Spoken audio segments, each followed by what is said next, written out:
మరిన్ని రాష్ట్ర వార్తలు వేగంగా సంక్షిప్తంగా చూద్దాం.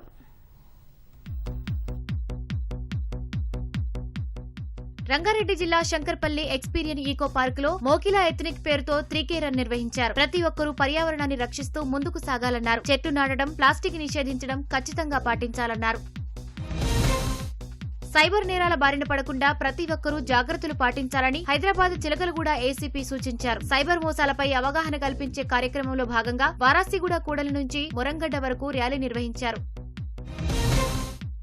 నిజామాబాద్ జిల్లా భీమ్గల్ కి బీఆర్ఎస్ హయాంలో మంజూరై పెండింగ్ లో ఉన్న అభివృద్ది పనులను మాజీ మంత్రి ప్రశాంత్ రెడ్డి పరిశీలించారు. పెండింగ్ పనులను వేగంగా పూర్తి చేయకపోతే నిరసన కార్యక్రమాలు చేపడతామని హెచ్చరించారు. జొన్నల కొనుగోలులో ఆలస్యం కావడంతో ఆగ్రహించిన రైతులు కొనుగోలు కేంద్రాలకు వెళ్తున్న లారీలను ఆపి వేల సంఖ్యలో సంచులను ఎత్తుకెళ్లారు. సంగారెడ్డి జిల్లాలో జరిగిన ఘటనపై అధికారులు దర్యాప్తు చేస్తున్నారు.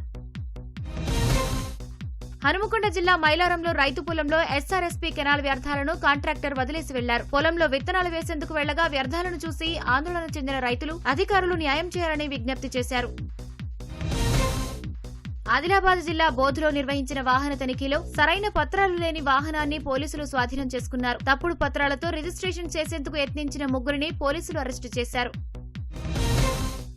జగిత్యాల జిల్లా మెట్పల్లి తహసీల్దార్ సంతకాన్ని ఫోర్జరీ చేసి భూమిని రిజిస్ట్రేషన్ చేసిన నలుగురిని పోలీసులు అరెస్టు చేశారు. వారి నుంచి తప్పుడు రబ్బర్ స్టాంపులు, తప్పుడు ధృవీకరణ పత్రాలు, కంప్యూటర్ స్వాధీనం చేసుకున్నారు.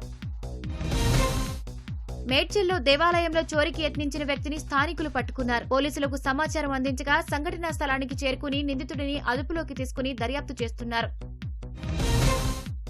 నిజామాబాద్ జిల్లా డిచ్పల్లి మండలం ముల్లంగిలో గ్రామదేవతలకు జలాభిషేకం చేసి ప్రత్యేక పూజలు చేశారు. వర్షాలు సమృద్ధిగా పడి పాడి పంటలు, పశుసంపదను చల్లగా చూడాలంటూ అమ్మవారికి బోనాలు సమర్పించారు.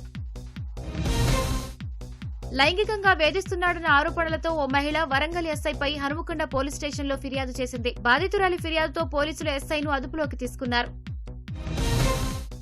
జయశంకర్ భూపాలపల్లి జిల్లా వేషాలపల్లిలో గొర్రెల కాపరి కొడారి సమ్మయ్య హత్యకు గురయ్యారు. ఆస్తి తగాదాల వల్లే కుటుంబ సభ్యులు హత్యకు పాల్పడినట్లు పోలీసులు అనుమానిస్తున్నారు.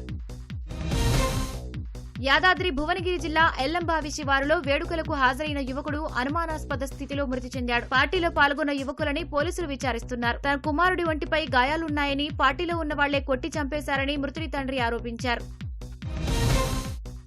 నిజామాబాద్ జిల్లా నందిపేటలో నయూం అనే యువకుడిపై ఇనుప రాడ్లు, కత్తులతో బంధువులు దాడి చేశారు. తీవ్రంగా గాయపడ్డ నయూంను ఆసుపత్రికి తరలించారు. దాడికి గల కారణాలపై పోలీసులు దర్యాప్తు చేస్తున్నారు.